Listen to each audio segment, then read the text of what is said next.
Hello students, welcome to Bansal classes online. I am Jaisingh Suryavanshi. Last class में student हम female reproductive system को discuss कर चुके थे। साथ ही साथ हमने फीमेल हार्मोन्स भी देखे थे कि कौन से हार्मोन्स हैं जो कि रिप्रोडक्शन में पार्टिसिपेट करते हैं या फिर रिप्रोडक्टिव स्ट्रक्चर्स के डेवलपमेंट में पार्टिसिपेट करते हैं। तो ये हमने डिस्कस कर लिया था। फीमेल रिप्रोडक्टिव सिस्टम में बेटा हमने काफ़ी सारे ऑर्गन्स को डिस्कस किया था, जैसे ओवरी को डिस्कस कर लिया था हमने। ओवरी होती हैं और ये पेयर फॉर्म में होती है बेटा, और क्या है ये प्राइमरी रिप्रोडक्टिव ऑर्गन। क्लियर। और यही वो ऑर्गन है जो कि एक फीमेल गैमेट बनाने में हेल्प करती है बेटा। तो फीमेल गैमेट क्या है? फीमेल गैमेट है एग सेल और ओवम। क्लियर, या ओवा, एक ही बात है। इसके बाद में बेटा हमने डिस्कस कर लिया था कि फैलोपियन ट्यूब क्या होती है। फैलोपियन ट्यूब या फिर उसका फैलोपियन ट्यूब का दूसरा नाम क्या है बेटा? ओविडक्ट। और इसी फैलोपियन ट्यूब के काफ़ी सारे पार्ट होते हैं, काफ़ी सारे रीजन होते हैं।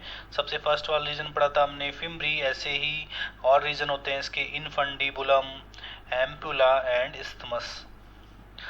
मैंने आपसे डिस्कस किया था कि मेल गैमेट और फीमेल गैमेट का जो फर्टिलाइजेशन है या फिर जो फ्यूजन होता है बेटा, वो कहाँ पर होता है? तो फैलोपियन ट्यूब या फिर ओविडक्ट। तो ये भी हम डिस्कस कर लिया था। कभी आपको क्वेश्चन में ओविडक्ट या फैलोपियन ट्यूब नहीं देता है तो भी मैंने बताया था आपको कि अगर ये दोनों नहीं देता है तो आपको देखने को मिलेगा एम्पुला इस्थमस जंक्शन। ठीक है, एम्पुला इस्थमस जंक्शन मतलब एम्पुला और इस्थमस के बीच में होता है दोनों गैमेट्स का फ्यूजन। और मेल गैमेट को मूव करने में हेल्प कौन करता है? कहाँ से male gamete female reproductive tract के अंदर इंट्रोड्यूस होता है, कैसे इंसर्ट होता है, तो वो हमने डिस्कस कर लिया था। आज की क्लास में हम बेटा डिस्कस करेंगे मेंस्ट्रुअल साइकिल क्या होता है। मेंस्ट्रुअल साइकिल के बारे में समझेंगे। थोड़ा सा पार्ट आपके सिलेबस में नहीं दिया है ज़्यादा, लेकिन इसको समझना इम्पॉर्टेंट है। ठीक है बेटा। तो मेंस्ट्रुअल साइकिल क्या होता है बेटा, इसके बारे में आपको नेक्स्ट चैप्टर में भी पढ़ने को मिलेगा थोड़ा सा इंट्रोडक्शन हम इसी चैप्टर से ले लेते हैं ताकि वहाँ आपको प्रॉब्लम ना आए और आपको वर्ड जो है सुना सुना सा लगे, टर्मिनोलॉजी सुनी सी लगे। तो बेटा जो मेंस्ट्रुअल साइकिल होता है वो क्या होता है? तो आपको पता है कि बेटा फीमेल्स की बॉडी में 28 डेज के ड्यूरेशन का एक साइकिल होता है, एक पीरियड होता है बेटा, जिसमें फीमेल की यूट्रस की जो लाइनिंग है उसमें चेंजेस देखने को मिलते हैं हमें। दोबारा सुनना बेटा, फीमेल्स में आफ्टर प्यूबर्टी के बाद में बेटा, जैसे उनमें सेक्सुअल मैच्योरिटी आती है, उनके बॉडी में गैमेट्स का फॉर्मेशन होना स्टार्ट हो जाता है, तब क्या होता है? 28 डेज का पीरियड होता है बेटा, जब उनकी यूट्रस के अंदर जो वॉल है बेटा, उनकी थिकनिंग में हमें चेंजेस देखने को मिलता है। उसे क्या बोलते हैं? Menstrual cycle. और ये बेटा ये थिकनिंग ऐसे ही नहीं होती है, ये थिकनिंग बहुत इंपॉर्टेंट है। आपको आगे समझ में आएगा जब हम डिस्कस करेंगे नेक्स्ट चैप्टर में कि ये थिकनिंग क्यों इंपॉर्टेंट है। तो बेटा ये थिकनिंग अभी बस इतना समझो कि थिकनिंग इंपॉर्टेंट है क्योंकि इसी यूट्रस की लाइनिंग जो होती है बेटा, इसी यूट्रस की लाइनिंग से एक एम्ब्रियो का अटैचमेंट होता है और एक एम्ब्रियो इम्प्लांट होके या फिर अटैच होके इसी यूट्रस की वॉल के थ्रू अपना नरिशमेंट करता है। ठीक है, तो बहुत ज़रूरी है ये थिकनिंग होना। और ये थिकनिंग कब होती है बेटा? तो मेंस्ट्रुअल साइकिल के टाइम पे हमें इन थिकनिंग में कुछ पीरियोडिक चेंजेस देखने को मिलते हैं, जिसे ही बोलते हैं हम मेंस्ट्रुअल साइकिल। क्लियर। और ये मेंस्ट्रुअल साइकिल बेटा होता है 28 डेज का।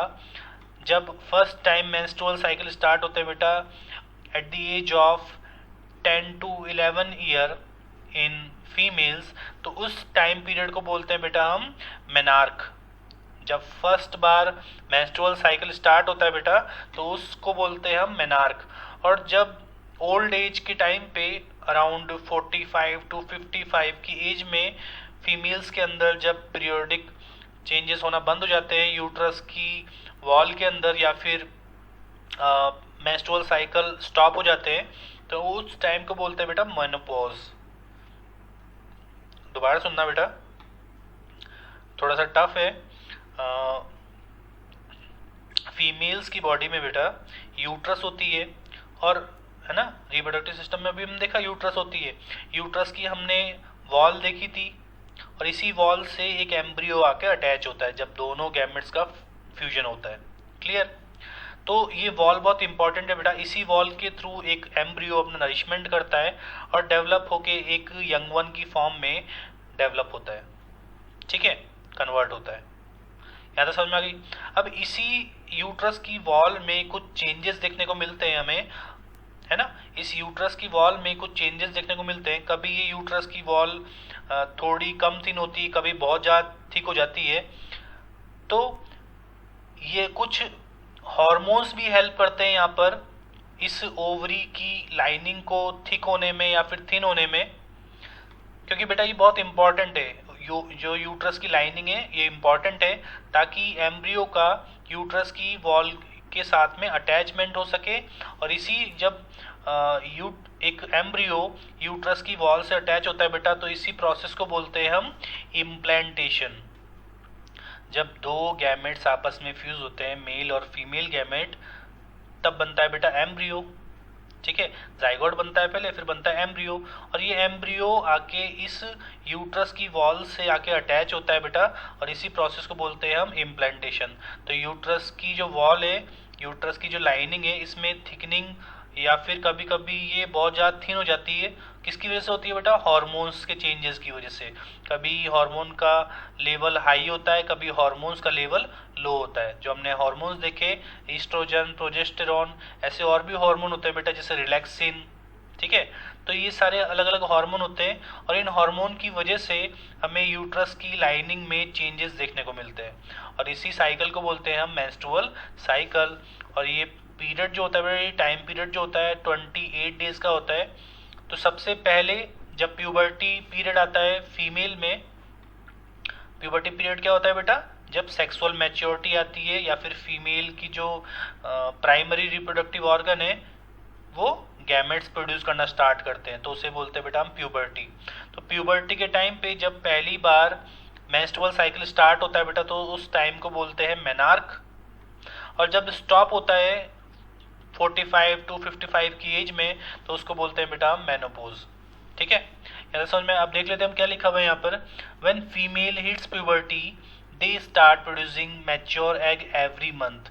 जैसे ही फीमेल के अंदर मैच्योर सेक्सुअल मैच्योरिटी आती है बेटा, जैसे ही प्यूबर्टी टाइम होता है फीमेल्स के अंदर 10 से 11 की एज में, तब उनकी जो ओवरी होती है वो कुछ एग सेल्स बनाती है, ठीक है। एग सेल क्या है बेटा?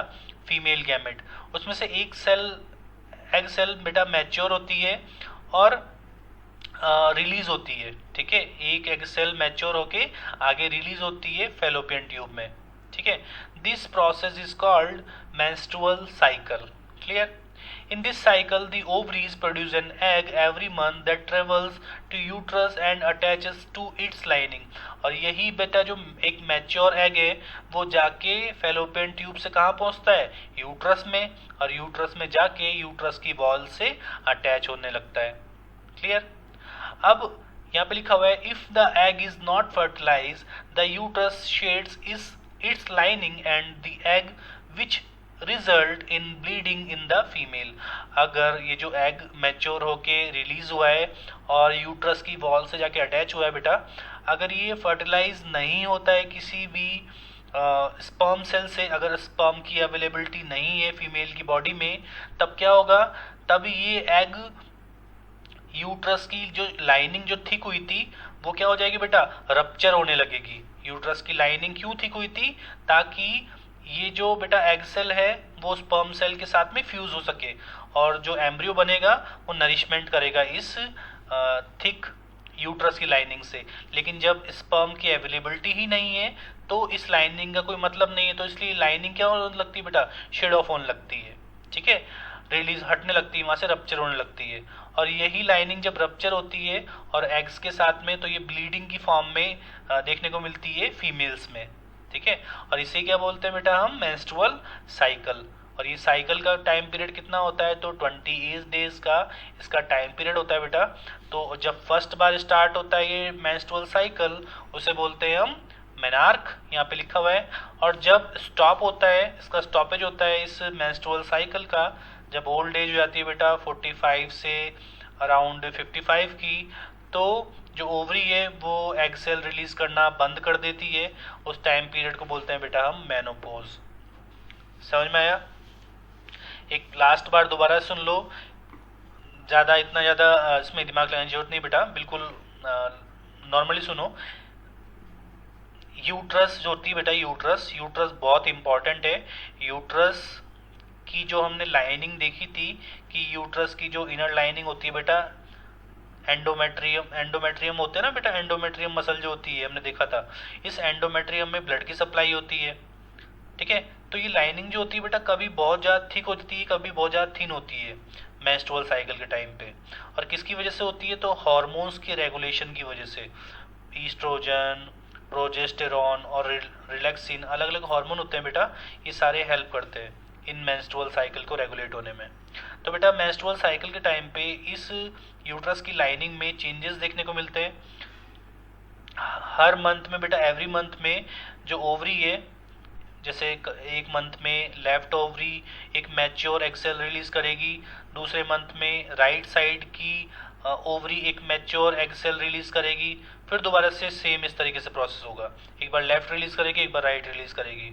तो बेटा क्या होता है, जैसे ही ओवरी बहुत सारे एग सेल बनाती है बेटा, जो कि फीमेल गैमेट है, उसमें से एक एग सेल मैच्योर होती है और रिलीज होती है। रिलीज होने के बाद कहाँ जाएगी, फैलोपियन ट्यूब से, तो इस यूट्रस में जाएगी। ठीक है, और अगर इस टाइम पे स्पर्म की अवेलेबिलिटी नहीं होगी बेटा, तो ये जो लाइनिंग है, जो थिक हुई लाइनिंग इस यूट्रस की, ये क्या होने लगेगी, शेड ऑफ होने लगेगी। और साथ ही साथ में ये जो मैच्योर एग सेल है, ये भी ब्लीडिंग की फॉर्म में वेजाइनल रूट के थ्रू रिलीज हो जाएगी। ठीक है, वेजाइनल रूट के थ्रू ब्लीडिंग होगी। इसी टाइम पीरियड को बोलते हैं बेटा हम मेंस्ट्रुअल साइकिल। और ये कितने टाइम पीरियड का, कितने टाइम का होता है, तो 28 डेज का होता है। ठीक है, हर मंथ होता है। और कितना टाइम पीरियड होता है बेटा इसका, 28 डेज। इसे बोलते हैं मेंस्ट्रुअल साइकिल। और ये जो ब्लीडिंग होती है बेटा, ये ब्लीडिंग क्या होती है, तो टिश्यूज होते हैं, ये यूट्रस की जो वॉल है उसकी टिश्यूज है। ठीक है, साथ ही साथ जो एग सेल है, मैच्योर एग सेल, ये ब्लीडिंग की फॉर्म में फीमेल की बॉडी से बाहर रिलीज होती है। और कौन से रूट से, तो वेजाइना वाले रूट से। ठीक है, तो इसे ही बोलते हैं बेटा मेंस्ट्रुअल साइकिल। और जब फर्स्ट बार मेंस्ट्रुअल साइकिल स्टार्ट होता है फीमेल में, प्यूबर्टी जब पहली बार होती है, प्यूबर्टी क्या होती है बेटा, जब सेक्सुअल मैच्योरिटी आती है। प्यूबर्टी क्या होती है, जब सेक्सुअल मैच्योरिटी आती है। या फिर बोल सकते हैं जैसे मेल के अंदर मेल गैमेट बनाना स्टार्ट कर दे टेस्टिस, या फिर फीमेल के अंदर जो ओवरी है वो एग सेल रिलीज करना स्टार्ट कर दे। तो फर्स्ट टाइम जब रिलीज करते हैं तो उस टाइम पीरियड को बोलते हैं बेटा प्यूबर्टी। तो जैसे ही प्यूबर्टी टाइम आता है, तो 10 से 11 की एज में जो कि फीमेल्स के अंदर प्यूबर्टी आती है बेटा, उस टाइम पे ओवरी एग सेल रिलीज करना स्टार्ट करती है। उसी टाइम पीरियड को बोलते हैं हम प्यूबर्टी। और जब फर्स्ट टाइम स्टार्ट करती है बेटा एग सेल रिलीज करना, तो उसको बोलते हैं मेनार्क। और जब एग सेल रिलीज करना बंद कर देती है, ये मेंस्ट्रुअल साइकिल स्टॉप हो जाता है, तो उस टाइम पीरियड को बोलते हैं बेटा हम मेनोपॉज। क्लियर? तो फर्स्ट टाइम जब स्टार्ट होता है मेंस्ट्रुअल साइकिल, उसे बोलते हैं मेनार्क, और जब स्टॉप होता है तो उसे बोलते हैं मेनोपॉज। यहाँ तक क्लियर हो गया बेटा? मेंस्ट्रुअल साइकिल समझ में आ गया? ठीक है, इसके बाद हम आगे बढ़ते हैं, उसको थोड़ा सा हम और समझेंगे इसके नेक्स्ट वाले चैप्टर में। और काफ़ी सारे हार्मोन्स का भी रोल होता है, वो भी हम नेक्स्ट वाले चैप्टर में समझेंगे। तो यहाँ तक समझ में आ गया बेटा? आपको क्वेश्चन मिल सकता है मेनार्क और मेनोपॉज से रिलेटेड, या फिर प्यूबर्टी टाइम पीरियड क्या होता है, या फिर प्यूबर्टी एज क्या है फीमेल्स में। तो इस तरह के क्वेश्चन आपको देखने को मिल सकते हैं यहाँ से। ठीक है, इसके बाद में हम आगे बढ़ते हैं नेक्स्ट टॉपिक की तरफ। तो बेटा ये है गैमेटोजेनेसिस, कैसे गैमेट्स प्रोड्यूस होते हैं। यहाँ पर समझेंगे हम कि मेल गैमेट कैसे प्रोड्यूस होते हैं और फीमेल गैमेट कैसे बनते हैं। तो बेटा यहाँ पर गैमेटोजेनेसिस प्रोसेस होता है जब भी प्यूबर्टी टाइम होता है बेटा, जब सेक्सुअल मैच्योरिटी आती है तो मेल में टेस्टिस क्या रिलीज करने लगते हैं बेटा, मेल गैमेट स्पर्म सेल, और फीमेल्स में एग सेल्स प्रोड्यूस होना स्टार्ट हो जाती है ओवरीज के थ्रू। तो बेटा जब गैमेट्स प्रोड्यूस होते हैं तो इसी प्रोसेस को बोलते हैं हम गैमेटोजेनेसिस। ठीक है, तो ऐसे ही मेल के अंदर टेस्टिस होते हैं जो कि कौन सा गैमेट बनाते हैं बेटा, स्पर्म सेल। ऐसे ही फीमेल के अंदर ओवरीज होती हैं जो कि क्या बनाती है, एग सेल या ओवम। ठीक है, अब ये जो बेटा गैमेटोजेनेसिस का प्रोसेस है ये समझ में तो आ गया आपको गैमेटोजेनेसिस मतलब क्या होता है। ठीक है, यहाँ पे लिखा हुआ है it is the process of production of gametes by the male and female primary reproductive organ. हमने प्राइमरी रिप्रोडक्टिव ऑर्गन देख लिए और हमें पता चल गया कि टेस्टिस जो है मेल्स के अंदर प्राइमरी रिप्रोडक्टिव ऑर्गन है और फीमेल्स के अंदर ओवरीज प्राइमरी रिप्रोडक्टिव ऑर्गन होती है। ऐसे ही टेस्टिस स्पर्म सेल बनाते हैं बेटा जो कि मेल गैमेट है, और ओवरीज फीमेल गैमेट बनाती है जो कि क्या है बेटा, एग सेल। ठीक है, अब यहाँ पे बेटा जो गैमेटोजेनेसिस है ये 3 फेज में कंप्लीट होता है। तो अलग अलग स्टेप्स है यहाँ पर भी 3 फेज में कंप्लीट होता है। आपको नहीं दिया होगा मॉड्यूल में या फिर आपकी बुक के अंदर, तो आप नोट डाउन कर सकते हैं। अभी बस आपको इतना से समझने की जरूरत है। तो 3 फेज होते हैं बेटा। फर्स्ट फेज है multiplication phase, second growth phase और थर्ड है बेटा मियोटिक फेज। फर्स्ट है बेटा मल्टीप्लिकेशन फेज, सेकेंड है मैच्योरेशन फेज और थर्ड होता है यहाँ पर मियोटिक फेज। ठीक है, तो ये 3 फेज है इस गैमेटोजेनेसिस में जो कि गैमेट्स का फॉर्मेशन हो रहा है बेटा, वो इन 3 स्टेप्स के थ्रू हो रहा है। फर्स्ट है मल्टीप्लिकेशन जहाँ पर काफ़ी सारी सेल्स, काफ़ी सारे गैमेट्स बनते हैं। ठीक है, उसके बाद में मैच्योरेशन फेज है बेटा, मैच्योर होते हैं इसमें गैमेट्स, और देन मियोटिक फेज जहाँ पर गैमेट्स के अंदर क्रोमोसोम नंबर कितने हो जाते हैं बेटा, हाफ। ठीक है, वो सेल कैसी हो जाती है, हैप्लॉइड सेल बन जाती है। तो ये 3 फेज में कंप्लीट होता है। फर्स्ट में मल्टीप्लाई करते हैं गैमेट्स, सेकेंड में मैच्योर होते हैं और थर्ड में इनमें क्रोमोसोम नंबर कितने हो जाते हैं बेटा, हाफ। तो ये 3 फेज में कंप्लीट होता है गैमेटोजेनेसिस। ठीक है, अब मेल में गैमेटोजेनेसिस का जो प्रोसेस है उसको बोलते हैं बेटा, क्या बोलते हैं, स्पर्मेटोजेनेसिस। और फीमेल में जो गैमेटोजेनेसिस का प्रोसेस है इसको बोलते हैं oogenesis, क्योंकि स्पर्म का फॉर्मेशन होता है मेल के अंदर, तो प्रोसेस का नाम क्या हो गया बेटा, स्पर्मेटोजेनेसिस। ऐसे ही फीमेल के अंदर एग सेल का फॉर्मेशन होता है, तो प्रोसेस का नाम क्या हो गया, oogenesis। यहाँ पे लिखा हुआ है gametogenesis in males is called spermatogenesis, क्योंकि स्पर्म का फॉर्मेशन होता है। ऐसे ही फीमेल के अंदर गैमेटोजेनेसिस के प्रोसेस को क्या बोलते हैं, oogenesis। ठीक है, तो मेल के अंदर स्पर्मेटोजेनेसिस होता है प्रोसेस, और फीमेल के अंदर जो गैमेट्स प्रोड्यूस होने का जो प्रोसेस होता है बेटा उसको बोलते हैं oogenesis। क्लियर, यहाँ तक समझ में आ गया आपको। तो प्यूबर्टी के बाद सबसे पहले जब गैमेट्स फॉर्मेशन होते हैं बेटा उस प्रोसेस को बोलते हैं हम गैमेटोजेनेसिस। मेल के अंदर इसको नाम देते हैं स्पर्मेटोजेनेसिस और फीमेल के अंदर oogenesis। क्लियर, 3 स्टेप्स होती हैं। सबसे पहले मल्टीप्लिकेशन जहाँ पर गैमेट्स मल्टीप्लाई होते हैं, सेकंड है मैच्योरेशन जहाँ पर गैमेट्स मैच्योर होते हैं, और थर्ड है मियोटिक फेज जहाँ पर गैमेट्स के अंदर क्रोमोसोम नंबर हाफ होते हैं, हैप्लॉइड सेल बनती हैं। क्लियर बेटा, यहाँ तक समझ में आ गया। नेक्स्ट इसके बाद हम देखते हैं कि फर्टिलाइजेशन इवेंट कैसे होता है, कैसे फर्टिलाइजेशन प्रोसेस होता है, कैसे 2 सेल के न्यूक्लियस आपस में फ्यूज होते हैं और जाइगोट का फॉर्मेशन होता है। तो बेटा यहाँ पर दे रखा है कि first reproduction in animals being when the sperm fuse with an ovum. तो बेटा कैसे होता है फर्टिलाइजेशन, जब एक स्पर्म सेल एक एग सेल के साथ में फ्यूज होती है, जब एक स्पर्म सेल एक एग सेल के साथ में फ्यूज होती है बेटा, तब क्या होता है, half chromosome number sperm cell में प्रेजेंट होते हैं, half chromosome number egg cell में प्रेजेंट होते हैं। मतलब दोनों सेल कैसी होती है बेटा, स्मॉल एन, या फिर बोल सकते हैं हैप्लॉइड होती है। जब दोनों हैप्लॉइड सेल आपस में फ्यूज होती है, कहाँ पे होती है फ्यूज बेटा, ओविडक्ट में। ठीक है। जब दोनों हैप्लॉइड सेल, एग सेल और स्पर्म सेल आपस में फ्यूज होती है तो बेटा एक डिप्लॉइड सेल बनती है। डिप्लॉइड सेल का मतलब क्या है? 2n, जिसे बोल सकते हैं हम कि क्रोमोसोम नंबर कैसे है? डबल, क्योंकि हाफ क्रोमोसोम स्पर्म से आए यहाँ पर और हाफ क्रोमोसोम कहाँ से आए बेटा? एग सेल से। तो 23 क्रोमोसोम स्पर्म सेल से आए और 23 क्रोमोसोम एग सेल से आए, क्योंकि ह्यूमन में टोटल कितने क्रोमोसोम होते हैं? 46 क्रोमोसोम। और गैमेट्स के अंदर हमेशा कितने होते हैं? हाफ, क्योंकि हैप्लॉइड सेल होती है। तो 23 क्रोमोसोम बेटा आए स्पर्म से और 23 क्रोमोसोम एग सेल से। जब दोनों के क्रोमोसोम आपस में फ्यूज हुए, दोनों के न्यूक्लियस आपस में फ्यूज हुए, तो क्या बना बेटा? यही जो 46 क्रोमोसोम वाली स्ट्रक्चर जो बनी है बेटा, डिप्लॉइड सेल वाली स्ट्रक्चर, इसको बोलते हैं हम जाइगोट। क्या बोलते हैं? जाइगोट। क्लियर? यहाँ तक समझ में आ गया बेटा? इसके बाद में यही जाइगोट क्या होगा बेटा? यही जाइगोट डेवलप होगा।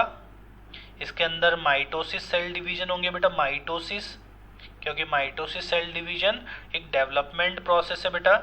तो जैसे ही इनमें माइटोसिस सेल डिवीजन होंगे, ये कन्वर्ट होगा एक एम्ब्रियो में। किस में कन्वर्ट होगा बेटा? एम्ब्रियो में। और यही एम्ब्रियो जाके फीमेल की जो वॉम्ब होती है बेटा, मदर की जो वॉम्ब होती है, यूट्रस, उसकी वॉल से जाके अटैच हो जाएगा और उससे जुड़ जाएगा। और जुड़ने में जो बेटा स्ट्रक्चर हेल्प करती है उसका नाम है प्लेसेंटा, PLACENTA। और यही प्लेसेंटा बेटा इसको नरिशमेंट प्रोवाइड करती है, गैसेस का एक्सचेंज करने में भी यही हेल्प करती है। और साथ ही साथ में जितना भी एक्सक्रीट होता है एक बेबी का, वो भी इसी के थ्रू एक्सचेंज होता है। ठीक है, तो यहाँ समझ में आ गया आपको? यही लिखा हुआ है यहाँ पर, first reproduction in animals begins when the sperm fuses with the ovum. जब एक स्पर्म सेल ओवम या एग सेल के साथ में फ्यूज होता है, तब इसी इवेंट को बोलते हैं हम fertilisation. This process is called fertilisation. Next point दिया बेटा, the nuclei of the sperm and egg cell combines together and form a single nucleus. दोनों एग सेल के और स्पर्म सेल के न्यूक्लियस मिलके एक सिंगल न्यूक्लियस बना लेते हैं बेटा। सेल कैसी हो जाती है? डिप्लॉइड सेल हो जाती है, क्योंकि स्पर्म सेल और एग सेल कैसी हैं? ये तो हैप्लॉइड है। तो ये जो जब दोनों दो हैप्लॉइड सेल जुड़ेंगी बेटा, तो कैसी सेल बनेगी? एक डिप्लॉइड सेल बनेगी, जिसमें क्रोमोसोम नंबर कैसे होंगे बेटा? डबल। तो इसी डबल क्रोमोसोम नंबर वाली स्ट्रक्चर को बोलते हैं बेटा हम जाइगोट। ये जो सिंगल न्यूक्लियस वाली जो स्ट्रक्चर बनी है, जिसके अंदर क्रोमोसोम नंबर डबल हो गए हैं, उस स्ट्रक्चर को हम बोलते हैं जाइगोट। यहाँ तक समझ में आ गया बेटा? कोई दिक्कत नहीं आता कभी? इसके बाद बेटा ये जो जाइगोट है, ये जाइगोट में डेवलपमेंट होगा, और डेवलपमेंट होने के लिए बेटा हमेशा कौन से टाइप के सेल डिवीजन होते हैं? Mitosis cell division. और गैमेट्स के बनने के लिए कौन से डिवीजन होते हैं बेटा? तो मियोसिस। ठीक है, तो बेटा यहाँ पर अब ये जो गैमेट्स है, यही गैमेट जाइगोट में कन्वर्ट हुए फ्यूज होके। अब ये जाइगोट माइटोसिस सेल डिवीजन के थ्रू डेवलपमेंट होगा इनके अंदर, और यही जाइगोट आगे एम्ब्रियो की फॉर्म में कन्वर्ट हो जाएगा। और जब ये एम्ब्रियो पूरी तरीके से डेवलप हो जाएगा बेटा, तो ये एक यंग वन की फॉर्म में बर्थ लेगा फीमेल की बॉडी से, बर्थ कैनाल के थ्रू।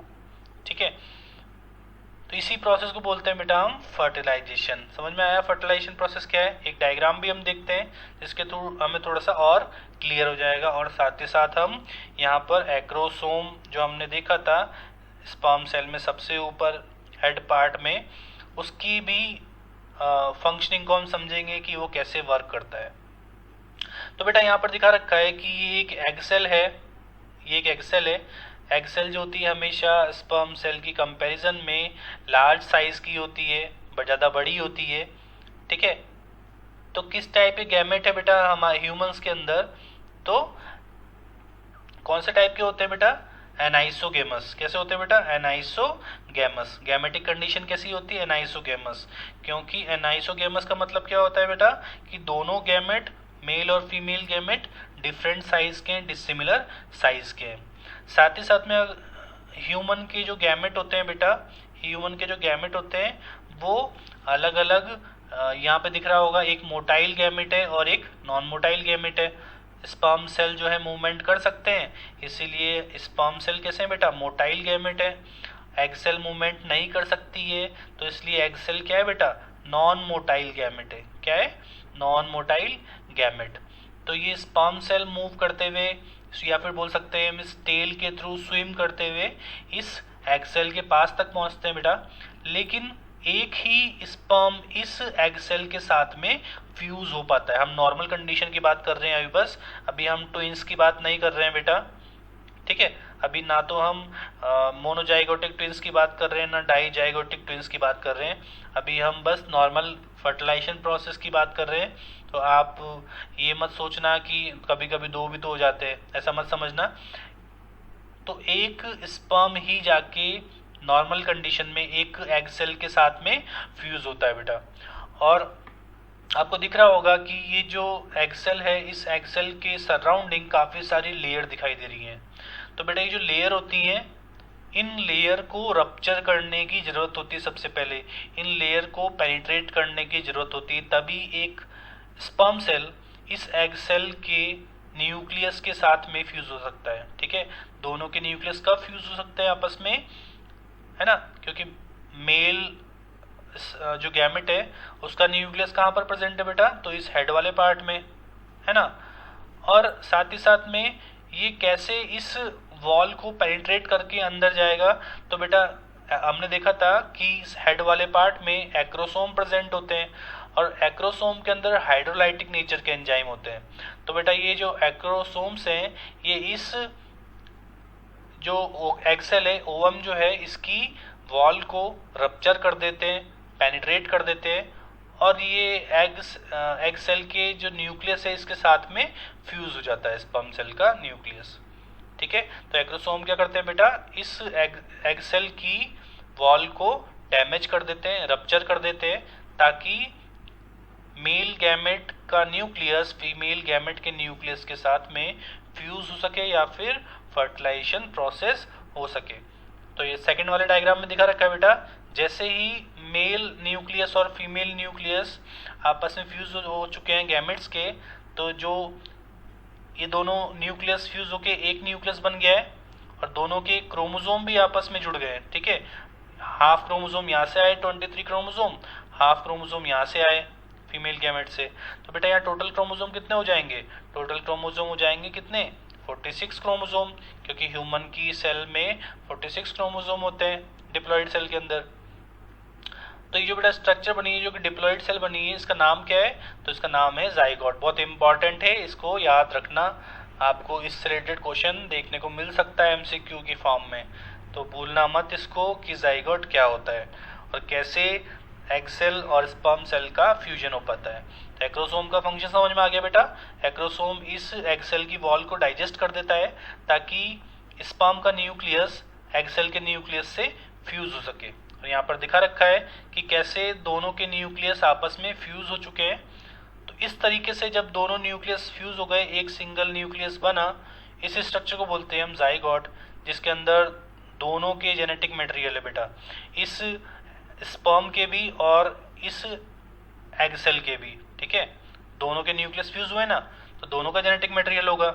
तो बेटा इससे जाइगोट के थ्रू आगे डेवलप होके जो बेबी बनेगा, उसमें फादर और मदर दोनों के कैरेक्टरिस्टिक्स इसी वजह से हमें देखने को मिलते हैं। हमारे में फादर और मदर दोनों के कैरेक्टरिस्टिक्स होते हैं। क्यों? क्योंकि स्पर्म के अंदर न्यूक्लियस में फादर की जेनेटिक इन्फॉर्मेशन होती है और इस एग सेल के अंदर मदर की जितनी भी जेनेटिक इन्फॉर्मेशन है इस एग सेल के न्यूक्लियस में प्रेजेंट होती है। और जब दोनों के न्यूक्लियस मिलते हैं, दोनों के क्रोमोसोम मिलते हैं, तो दोनों के कैरेक्टर्स बेबी में देखने को मिलते हैं। ठीक है बेटा, यहाँ तक समझ में आ गया? ठीक है बेटा, इसके बाद आगे चलते हैं, हम समझते हैं कौन कौन से टाइप का फर्टिलाइजेशन। हमें समझ में आ गया कि फर्टिलाइजेशन क्या होता है। तो फर्टिलाइजेशन क्या है बेटा? मेल और फीमेल गैमेट दोनों का फ्यूजन। जब दोनों के न्यूक्लियस आपस में फ्यूज होते हैं बेटा, तो एक डिप्लॉइड सेल बनती है जिसके अंदर क्रोमोसोम नंबर भी डबल होते हैं और दो न्यूक्लियस आपस में मिलके एक सिंगल न्यूक्लियस फॉर्म करते हैं। जैसे कि यहाँ पर आपको डायग्राम में दिख रहा है कि यहाँ पर दो न्यूक्लियस आपस में फ्यूज हो रहे हैं और एक सिंगल न्यूक्लियस बना रहे हैं। तो इस स्ट्रक्चर को बोलते हैं बेटा, इस डिप्लॉयड स्ट्रक्चर को बोलते हैं हम जाइगोट। और मेल और फीमेल गैमेट कैसे होते हैं बेटा, तो हैप्लॉइड होते हैं, है ना, half set of number half set present होते हैं यहाँ पर क्रोमोसोम के। ठीक है, तो आपको ये भी समझ में आ गया हो, यहाँ से हमें ये भी आंसर मिलता है कि क्यों हम रिजेंबल होते हैं पेरेंट्स की तरह, तो हमें हमारे कैरेक्टर्स क्यों दिखते हैं पेरेंट्स की तरह।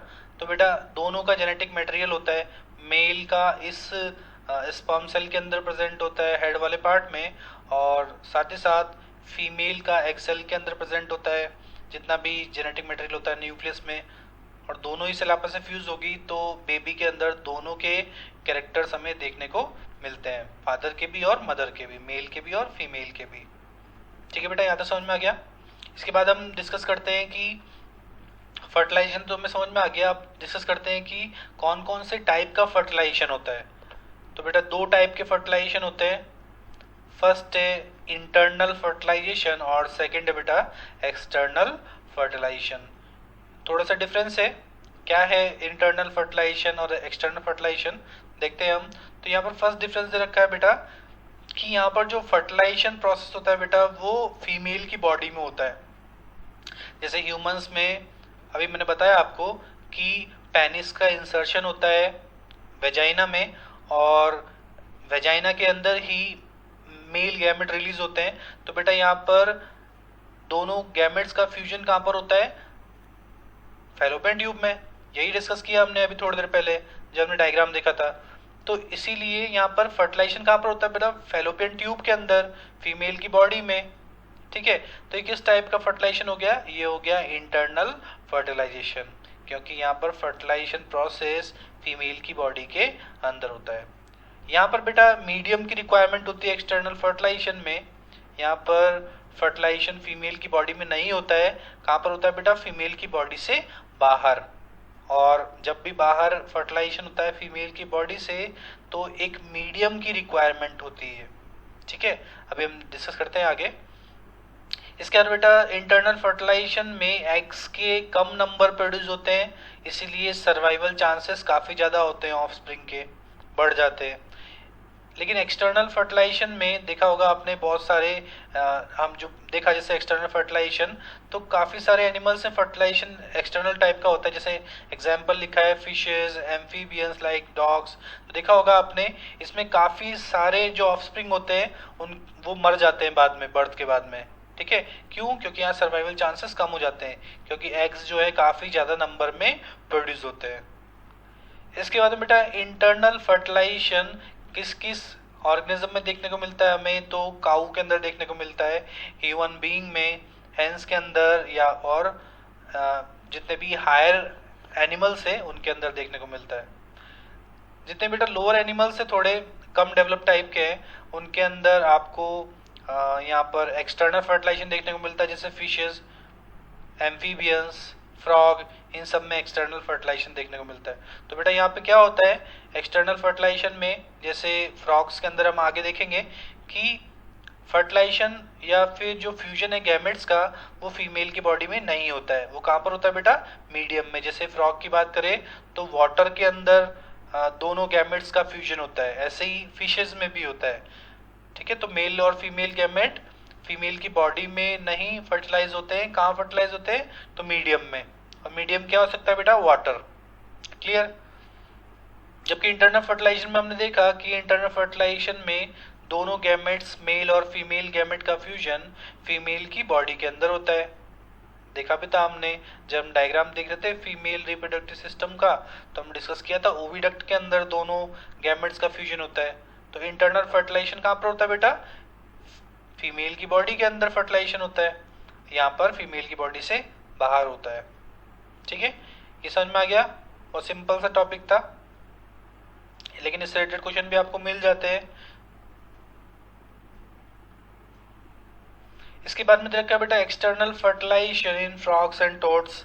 जो फ्रॉग्स होते हैं या फिर जो टोड्स होते हैं उनमें किस तरीके से एक्सटर्नल फर्टिलाइजेशन होता है। तो यहाँ पे हम स्टेप बाय स्टेप चलते देखते हैं क्या किस तरीके से होता है। यहाँ पे लिखा हुआ बेटा first the frog and toads reproduce by laying eggs in a slow stream और पॉन्ड्स। जो फ्रॉग और टोड्स होते हैं बेटा वो कहाँ पर अपने एग प्रोड्यूस करते हैं, पॉन्ड्स में। एक्वेटिक सिस्टम में, ठीक है। द फीमेल फ्रॉग फर्स्ट ले hundreds of eggs together in the water, है ना, 100 ऑफ एग्स रिलीज करती है वाटर के अंदर। These eggs are not covered with any hard shell. Instead, there is a jelly-like substance that guards them all and holds them together. आपने देखा होगा जैसे फिशेस में काफी सारे एग्स होते हैं, वो सारे एग्स आपस में जुड़े होते हैं, ऐसे ही फ्रॉग में भी बहुत सारे एग्स प्रोड्यूस होते हैं और सारे एग्स आपस में जुड़े होते हैं बेटा।